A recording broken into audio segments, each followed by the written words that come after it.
Deus. Ezequiel 37. Veio sobre mim a mão do Senhor. Ele me levou pelo Espírito do Senhor e me deixou no meio de um vale que estava cheio de ossos. E me fez andar ao redor deles. Eram muito numerosos na superfície do vale, estavam sequíssimos. Então me perguntou: filho do homem, acaso poderão reviver estes ossos? Respondi: Senhor Deus, tu sabes. Disse-me ele: profetiza estes ossos, e diz-lhes: ossos secos, ouvi a palavra do Senhor. Assim diz o Senhor Deus a estes ossos: eis que farei entrar o Espírito em vós e vivereis. Porei tendões sobre vós, farei crescer carne sobre vós estenderei pele e porei em vós o Espírito e vivereis, e sabereis que eu sou o Senhor. Então profetizei segundo me for ordenado. Enquanto eu profetizava, houve um ruído, um barulho de ossos que se batiam contra ossos, e se ajuntavam cada osso ao seu lugar, ao seu osso. Olhei e eis que havia tendões sobre eles, e cresceram as carnes, e se estendeu a pele sobre eles, mas não havia neles o Espírito.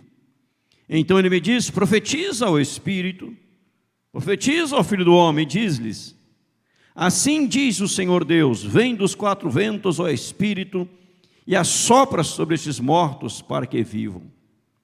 Profetizei como ele me ordenara. E o Espírito entrou neles, e viveram, e se puseram em pé um exército sobremodo numeroso. Então me disse: filho do homem, estes ossos são toda a casa de Israel. Eis que dizem: os nossos ossos secaram, pereceu a nossa esperança, estamos de todo exterminados. Portanto profetiza e diz-lhes: assim diz o Senhor Deus: eis que abrirei a vossa sepultura e vos farei sair dela, ó povo meu, e vos trarei a terra de Israel. Sabereis que eu sou o Senhor, quando eu abrir a vossa sepultura e vos fizer sair dela, ó povo meu.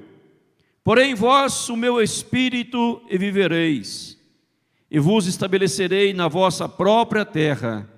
Então sabereis que eu, o Senhor, diz isto e o fez, diz o Senhor. Amém. Irmãos, como eu disse, o texto não é desconhecido, ele é conhecido de todos nós. Você que está em casa acompanhando, você também já deve ter lido, meditado neste texto, ouvido inúmeras pregações, mensagens em Ezequiel 37. Veja comigo, olhando para o texto, no verso 1, algumas coisas impressionantes do verso 1. Diz lá: veio sobre mim a mão do Senhor, e me levou pelo Espírito do Senhor, e me deixou no meio de um vale que estava cheio de ossos. O que veio sobre Ezequiel? A mão do Senhor. Ele foi levado pelo quê? Pelo Espírito do Senhor. Vou repetir. Veio sobre este homem a mão do Senhor. Este homem é conduzido pelo Espírito do Senhor. E quando você pensa que vem sobre nós a mão do Senhor, sobre alguém, e quando pensa de alguém que fora conduzido e levado pelo Espírito do Senhor, certamente o que seria a consequência disso, o resultado disso, o fruto disso, seria que ele fosse levado a um lugar maravilhoso, tremendo, poderoso, brilhante, ser levado e conduzido a um lugar excepcional, delicioso, prazeroso, a um lugar de grandes feitos e grandes realizações, porque na verdade ele está sendo conduzido pelo Espírito Santo. Na verdade o que está sobre ele é a mão do Senhor, não é a mão do inimigo de nossa alma, não está sendo conduzido pelos seus próprios intentos, pelas suas próprias vontades, suas próprias razões, motivações, mas é um homem conduzido pelo Espírito do Senhor. É um homem que está debaixo da mão poderosa de Deus, e quando pensamos na mão de Deus, não é uma mão fraca, raquítica, seca, ressequida, como o homem da mão ressequida, mas a mão de Deus é a mão poderosa. A mão de Deus é a mão que quando se levanta as coisas acontecem. E pelas mãos do Deus Todo-Poderoso, nós sabemos pela Bíblia, as grandes coisas que aconteceram e sucederam. Exércitos foram desbaratados, muralhas caíram, a criação do universo, do mundo inteiro, os céus e a terra foram criados pelo poder da mão de Deus. Há um texto na Bíblia, no Velho Testamento ainda, em uma das viagens do retorno do cativeiro babilônico para Jerusalém, Esdras vai dizer que ele estava debaixo da boa mão de Deus. E como ele estava debaixo da boa mão de Deus, ele nem precisava de um exército para protegê-lo, porque ele estava guardado e Deus o protegia, porque sobre ele tinha a mão de Deus. Nós já ouvimos muitas pessoas falarem: a mão de Deus está sobre ti, você está debaixo da mão de Deus e vai ter uma vida brilhante, poderosa. E o Espírito Santo quer te conduzir, mas veja do texto, que a boa mão de Deus sobre ele, conduzido pelo Espírito Santo, não o leva a um lugar extraordinário, mas o leva a um lugar de profunda dificuldade, de profunda luta, de profunda tristeza, de profunda destruição. Pois diz o verso 1, capítulo 37, que ele levou, e depois diz assim: e me deixou no meio de um vale que estava cheio de ossos. E o verso 2 complementa dizendo: e me fez andar ao redor deles. Diz como era o vale: eram muito numerosos na superfície do vale, e estavam sequíssimos. O vale era tão seco, até a luz piscou neste momento aqui no púlpito, né? Tão seco era o vale. Estava sequíssimo, muito numerosos na superfície, vale cheio de ossos. E foi lá que Deus me deixou. Se fosse você, o que você falaria para Deus num momento desse? Deus, por que o Senhor me deixou neste vale de ossos secos? Por que o Senhor me deixou no meio deste vale de ossos sequíssimos? Eu não estou sendo conduzido pelo Espírito Santo, eu não estou debaixo da tua mão poderosa. Por que eu estou neste vale? É aqui que Deus quer usar poderosamente a pessoa de Ezequiel. A boa mão de Deus vem sobre nós e somos conduzidos pelo Espírito Santo, com o objetivo, com o propósito de sermos agentes transformadores de Deus, de situações, de quadros e de grandes coisas. Vou repetir: a boa mão de Deus vem sobre nós e somos guiados pelo Espírito Santo e deixados em lugares onde Deus quer nos usar como agentes transformadores de situações, de lugares, de momentos, ou de qualquer coisa que seja negativa, pelo poder de Deus. Todos nós somos agentes de Deus, todos nós somos servos de Deus, todos nós somos servos e servas do Senhor, e Deus quer usar a mim, quer usar a você, quer nos usar como agentes transformadores. E quando Deus o deixa ali, eu fico pensando que Ezequiel começou a imaginar, que ele começou a pensar nesta hora, o que passava pela sua mente, seu coração, sua alma. Olha onde Deus me deixou. Mas ele não pensou em nenhum momento no seguinte: Deus me abandonou, Deus me largou, Deus me levou a um lugar de fracasso, a um lugar final, porque ali era o final, né? Ossos secos, sequíssimos, Era como se estivesse no fim de tudo.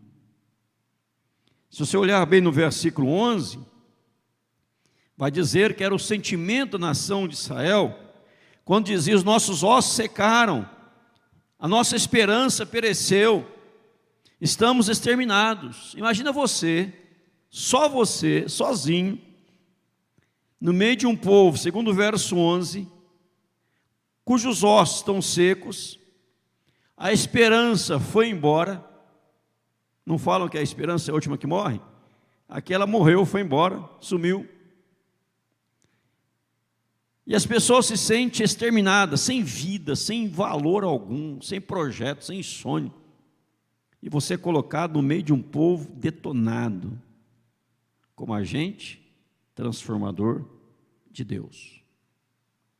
E quando ele ali é deixado, acompanhe o texto, que é lindo, no verso 3, o Senhor pergunta a ele o seguinte: filho do homem, acaso poderão reviver estes ossos?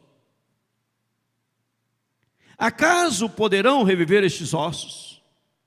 Será que essa situação pode mudar? Será que esse quadro, humanamente falando, irreversível, pode haver uma transformação?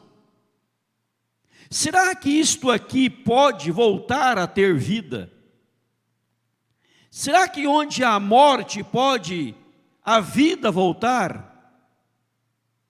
Será que isso pode mudar? Eu gosto muito da resposta de Ezequiel. Acho fantástica a resposta dele. Ele não disse, sim, pode. Mas ele também não disse, obrigado, não pode. Veja aí. Ele nem fala que pode, nem que não pode. Ele fala o quê? O que ele disse? Tu sabes, Senhor, tu sabes. Só o Senhor sabe que se pode mudar ou não, o Senhor sabe. Eu não vou dizer que pode, nem vou dizer que não pode, eu vou dizer tu sabes. Porque aquilo que o Senhor quiser, aquilo que o Senhor tiver projeto, aquilo que for plano do Senhor, aquilo que for propósito do Senhor, vai se concretizar, tu sabes que vai acontecer. Porque tu és o Deus onisciente, onipresente, onipotente. E na tua onisciência, quer dizer que é onisciência? É Deus que sabe de todas as coisas. Na tua onisciência, o Senhor sabe do fim antes do começo. O Senhor sabe qual vai ser o fim, mesmo antes de ter começado. Porque tu és soberano, tu és onisciente. Ao estudarmos a Bíblia, nós aprendemos que nada pega a Deus de surpresa. Nada. Deus sabe o que vamos falar, antes de falarmos, antes de pensarmos, que iríamos pensar. Deus sabe quantas pessoas estariam aqui nesta noite. Deus sabe quantas pessoas vão estar na sexta com os adolescentes, no sábado com os jovens, no My Family, domingo de manhã, domingo à noite, nos próximos cultos, no congresso de família no mês de março. Deus sabe de todas as coisas. Deus sabe qual palavra eu vou pregar no domingo, se vou estar vivo ou não, Deus sabe. Se eu estiver morto, o Léo prega. Vai querer pregar que eu morro para você pregar, tá? Só pedir que você prega, né? Deus sabe, porque Deus é onisciente. Ele sabe do fim antes do começo, repita esta frase. E Ezequiel, crendo na soberania de Deus, ele fala: Deus, tu sabes, tu sabes. Eu não vou ficar preocupado, ansioso com o que vai acontecer ou deixar de acontecer, porque aquilo que o Senhor planejou vai acontecer. Aquilo que o Senhor programou vai acontecer em nome de Jesus, amém, irmãos? Você crê assim também? Mas tem gente que se chegasse nesse quadro de Ezequiel, ele ia dizer o quê? Não tem mais jeito. Por que o texto faz questão em dizer que os ossos estavam secos? Não é isso que fala lá? Depois usa a palavra sequíssimos, muito numerosos. Olha as expressões que vai dizendo, vai relatando o caos que se fazia presente. Muitas pessoas diante do caos, ao invés de se colocarem como agentes transformadores de Deus, elas preferem dizer: não tem mais solução. Não tem mais solução. Um osso seco, ele acho que desfarela. É como um ovo, jogar no chão, foi embora. Está seco, sequíssimo. Pisou, já era. Uma multidão, um osso bate no osso, já quebra tudo. Então o quadro, irmãos, era do caos. Mas aquele que é agente transformador de Deus, ele não olha para a situação, ele crê que Deus tem um propósito, que Deus tem um ideal, e que os propósitos de Deus jamais serão frustrados. Os desígnios de Deus jamais cairão por terra. Mesmo que nós muitas vezes tentamos fugir daquilo que o Senhor Deus estabeleceu. Por exemplo, vou ilustrar isso para você entender melhor à luz da Bíblia, uma experiência bíblica. Havia um homem, depois você vai dizer para mim qual era o nome deste homem, que Deus deu a ele uma missão, que era pregar, chamado para pregar. Ia pregar numa cidade chamada Nínive. Qual o nome desse homem? Jonas. Só que ele pega um barco para Tarsis. Ele pega um barco contrário da onde Deus o queria, mandou ele pregar. Vocês sabem a história, há um naufrágio, há uma tempestade, há uma dificuldade, e o barco começa a balançar para lá e para cá, os marinheiros com medo do que está acontecendo, joga todas as cargas do navio no mar, e não era só para aliviar o navio, era para oferecer aos seus deuses, para os seus deuses ajudariam, como oferendas. Nada resolve, e Jonas tem que ser lançado ao mar. Quando Jonas é lançado ao mar, veio um grande peixe, não sei que peixe que era, a Bíblia não fala, só fala um grande peixe, e tragou a Jonas. Não o mastigou, o engoliu inteiro. Jonas ficou no ventre do grande peixe. O grande peixe vai no mais profundo do oceano. Jonas não morre. Como ele respirou lá? Como ele pôde respirar dentro de um grande peixe, no fundo do oceano? Ele ficou tomado de medo, na escuridão, não tinha luz, ele estava no grande peixe. Lá naquela situação, ele lamenta, arrepende, se acerta com Deus, pede perdão a Deus, e o Senhor dá uma ordem para o peixe. Deus manda um WhatsApp para o peixe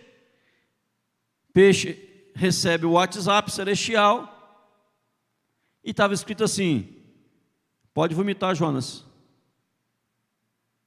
E o peixe vai então, diz a palavra, vomitar Jonas, essa é a expressão bíblica. E aonde o peixe solta Jonas? Em Nínive. O peixe, nada mais, era o transporte de Deus para cumprir o propósito dele na vida de Jonas. E quando Jonas cai no peixe, o peixe já estava munido de um GPS instalado nele, com a rota Nínive. E quando o peixe o vomita, o solta em Nínive. Deus fala: Jonas, prega. Eu fico imaginando que Jonas pensou assim: puxa, entrei no barco para o posto onde tinha que ir. O peixe me engole.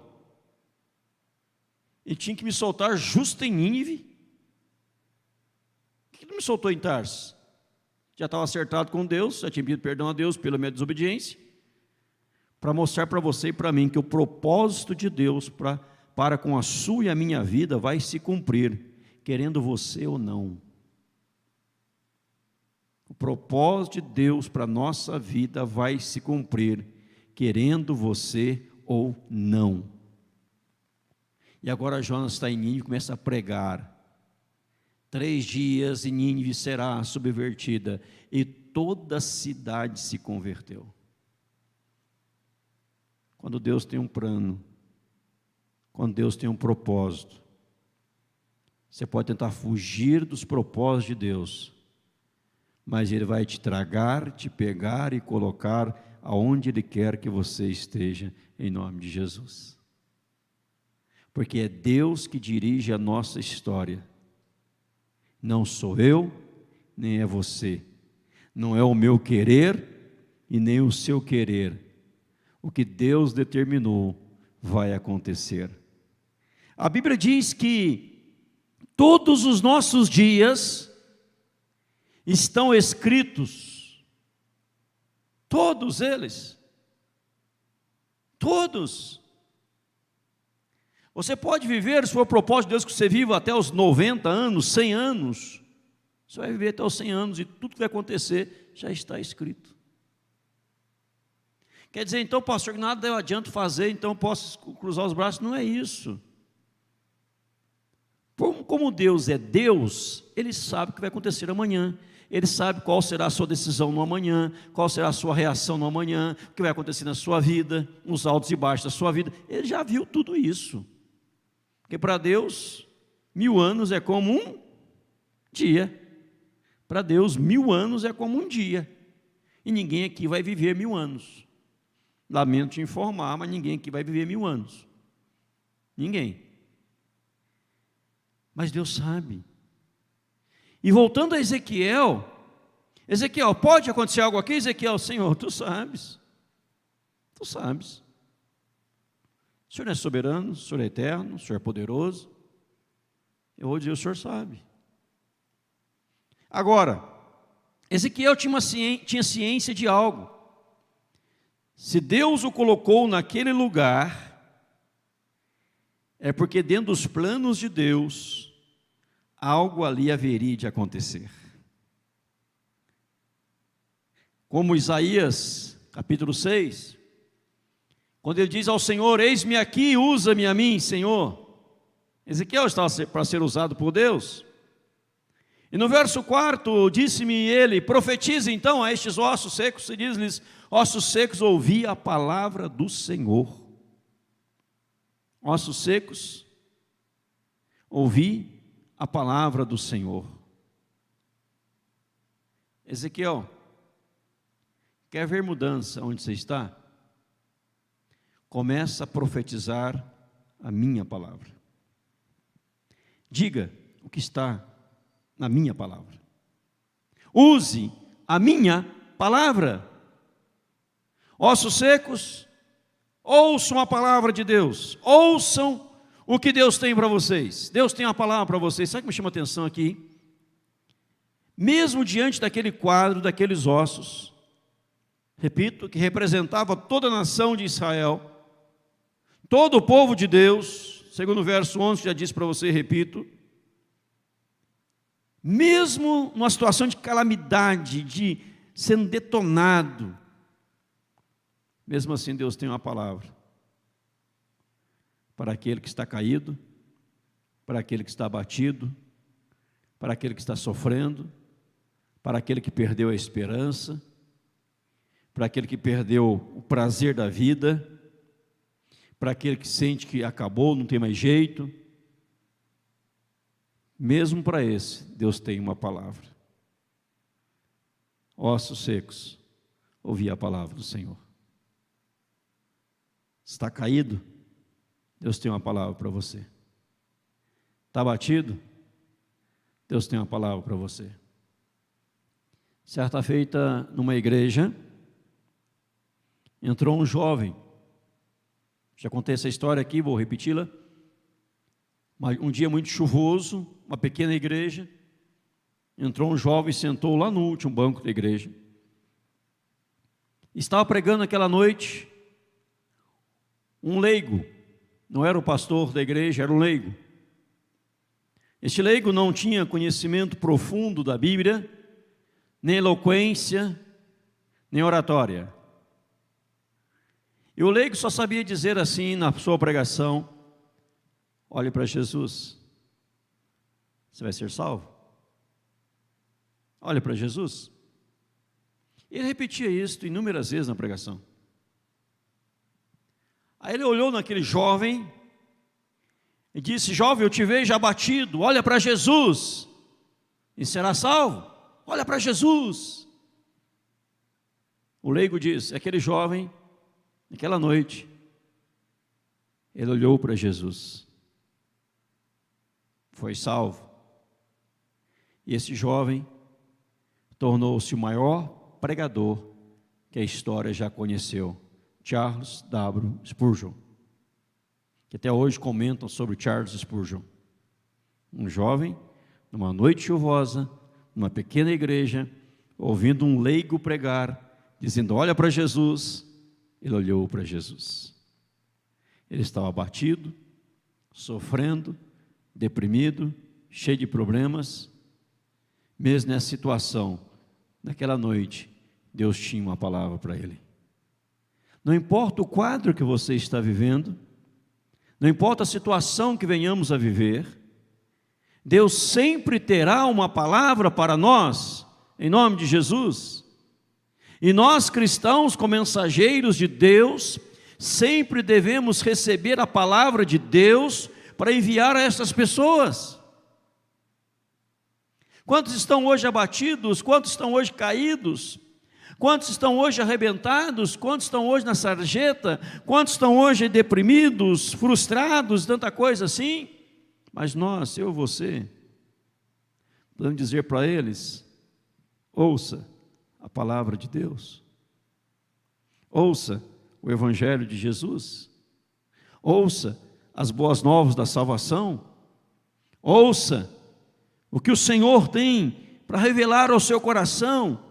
E aqui ele não começa a falar de filosofia, de ideologia, de achismos. E ele diz: ossos secos, ouvi a palavra do Senhor, verso 5. Assim diz o Senhor Deus a estes ossos: eis que farei entrar o Espírito em vós, vivereis, porei tendões sobre vós, farei crescer carne sobre vós tenderei a pele, porei em vós o Espírito e vivereis, e sabereis que eu sou o Senhor. Ele começa a dizer tudo que vai acontecer. E olha que coisa magnífica, verso 7. Então profetizei, segundo me fora ordenado. Deixa eu parar aqui um pouquinho. A Bíblia diz que a palavra que sair da boca de Deus não voltará vazia. Não é a palavra que sair dos lábios do pastor. É a palavra que sair dos lábios do Senhor. Por isso nós devemos profetizar, que é pregar, segundo como Deus mandou falar. Ele diz: segundo me for ordenado. Aí diz assim: enquanto eu profetizava, enquanto eu pregava, houve um ruído, um barulho de osso que batia contra osso, juntava cada osso ao seu osso.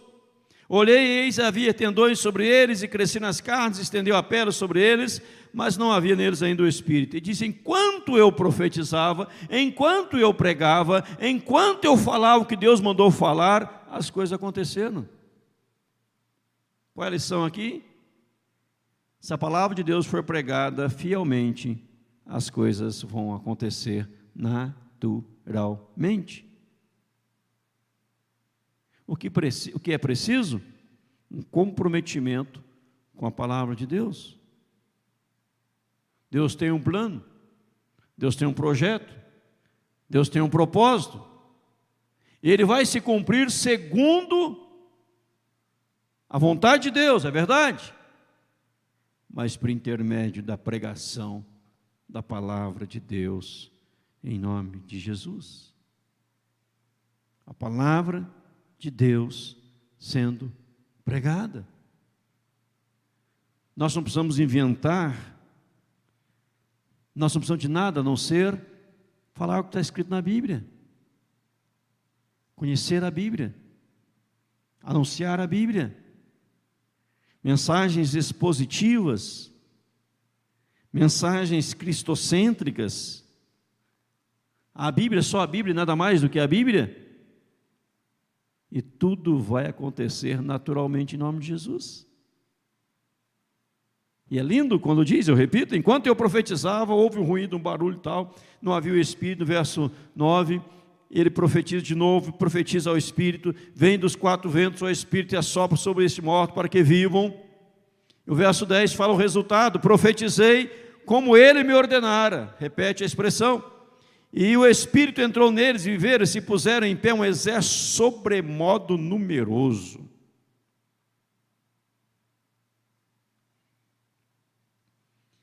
Levanta ali, meus irmãos, um exército sobremodo numeroso, onde nada havia.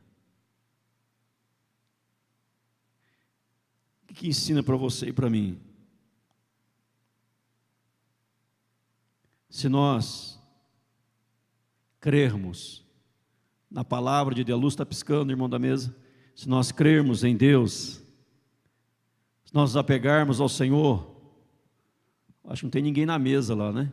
Se tiver, cochilou. Acorda aí, irmão.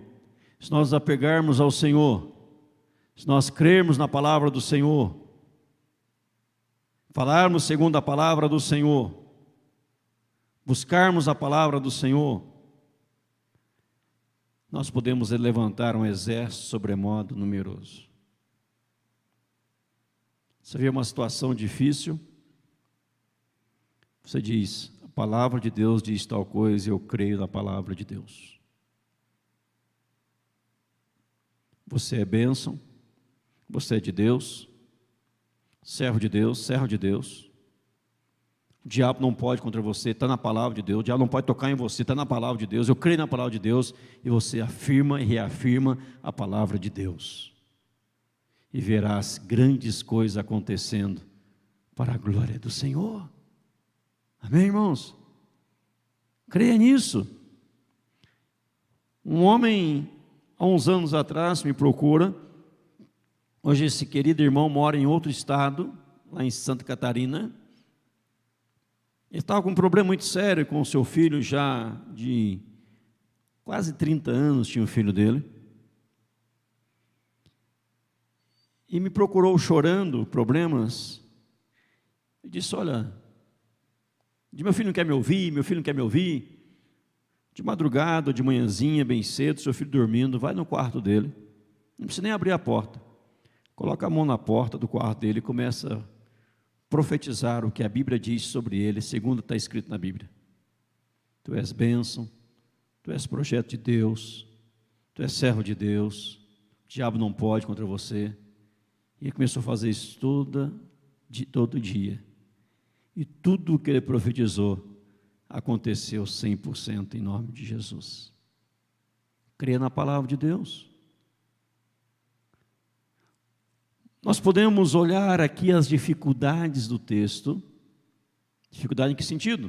Ócio, seco, sequíssimo, etc. Dificuldade da situação, melhor dizendo. Ou podemos olhar como Ezequiel, Deus, tu sabes, o que o Senhor quer que aconteça, vai acontecer. E me use dentro do projeto do Senhor, nessa grande revitalização, neste grande mover do Senhor, para que eu não veja os problemas, as dificuldades, mas eu vejo um Deus que age, quando a palavra é proclamada, um Deus que age quando a palavra é anunciada, um Deus que age quando há pessoas dispostas a esperar, como diz a Bíblia em Abraão, Abraão esperando contra a esperança, ele creu no Senhor, ele veio a ser pai de numerosa nação. Esperou contra a esperança. Irmãos, nós precisamos de pessoas assim, que saibam esperar contra a esperança. O verso 12 diz assim, portanto, profetize, diz assim, diz o Espírito do Senhor, o Senhor Deus, eis que abrirei a vossa sepultura, farei sair dela, povo meu, vos trarei a terra de Israel, sabereis que eu sou o Senhor, quando eu abrir a vossa sepultura, e vos fizer sair dela, ó povo meu. Porém, vosso meu espírito vivereis, e vos estabeleceis na vossa própria terra, então sabereis que eu sou o Senhor, disse isto, e o fiz, diz o Senhor. Veja quantas vezes aparece a expressão, povo meu, e sabereis que eu sou o Senhor. Nós somos povo de Deus. Precisamos ter a consciência que Ele é o Senhor. Precisamos ter a consciência, segundo o verso 14, aquilo que Ele disse, Ele faz. Sabereis que eu sou o Senhor, disse isto e o fiz, diz o Senhor. Quantas vezes repete o Senhor, o Senhor, o Senhor, o Senhor, o Senhor? Nós somos povo dEle, Ele é o nosso Senhor. O que Ele disse, Ele vai se cumprir. Crê no Senhor, será salvo tu e tua casa. É promessa do Senhor. Eu e minha casa serviremos ao Senhor. Voto de Josué ao Deus. Eu e minha casa serviremos ao Senhor. A bênção vem até 1000 gerações daquele que teme a Deus. O que Ele disse, Ele faz. Para encerrar, a questão não é quantos ossos ali estavam. Isso é de menos. A questão é, o meu Senhor está aqui. O meu Senhor nos usará como agentes transformadores de situações e realidades, porque Deus é conosco. E o povo saberá que é o Senhor que fez isso em nome de Jesus. Veja que a glória não foi de Ezequiel, a glória foi de Deus. Porque desde o começo ele acreditou que Deus pode todas as coisas. Tu sabes, Senhor. O que vai acontecer? Tu sabes. Eu vou apenas afirmar a Tua palavra e as coisas vão acontecer naturalmente. Um barulho, um ruído, ossos se batendo contra ossos, se ajuntando, tendões, carne e pele, vem o Espírito, Deus tirando o povo da sepultura, Deus fazendo o povo sair, e Deus levantando um exército sobremodo numeroso em nome de Jesus. Olharmos para Ezequiel 37, possamos levantar a cabeça e dizer, em Cristo somos mais que vencedores. Amém. Que Deus nos abençoe.